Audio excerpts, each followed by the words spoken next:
become transparent. But I also want to know how much profit is locked in to the biennials here. How much profit is locked in?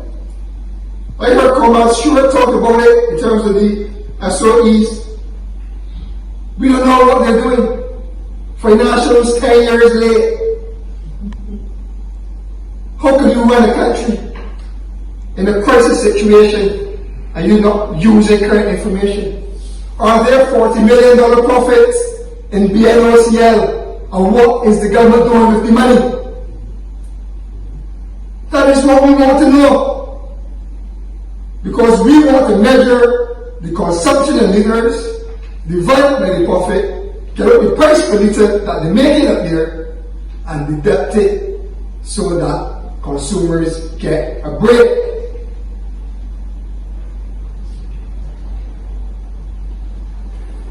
But the fuel tax needs some reassessment.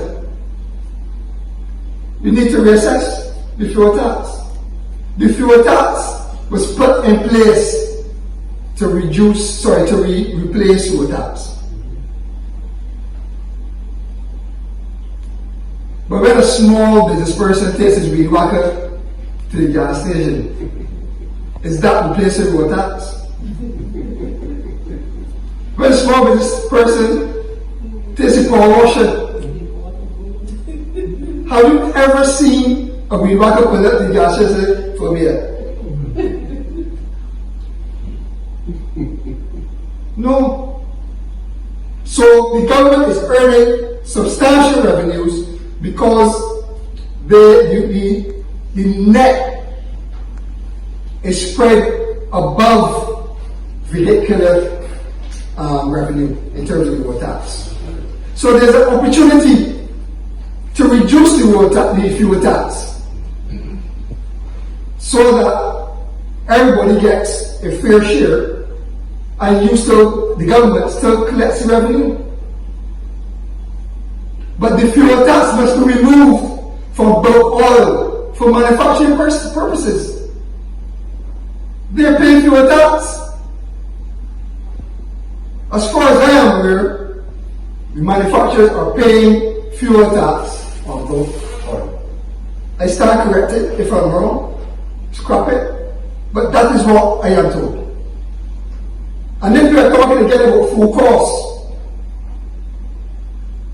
we're not looking in at our local production, our manufacturing. We're not even making ourselves competitive if we burden the manufacturing with taxes and levies. How can we be competitive? For every input cost is another cost on the unit.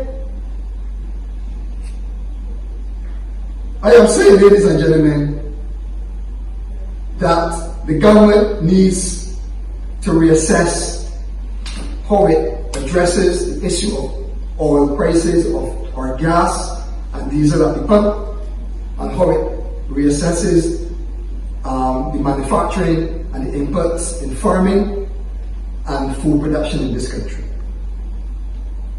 But cost of living isn't only about how much more you spend, it's also about how much you earn. If you're earning less and prices are going up, you're dead. And again, prices are going up, but the government is putting measures in place to make sure that you take home more, 1% pandemic contribution levy, and rest assured that if not all, some of that 15% that they're trying to get from certain industries will be passed on to the consumers. Whether it is directly to the employees by reducing the bonus or incentive, or whether it is passed on directly to us who are using their services. Can we afford to pay more for internet now?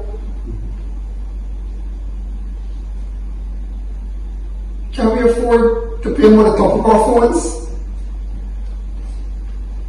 So it it is multi-tiered, the approach that has to be taken when you're looking at shielding is the word for yesterday. We're shielding consumers.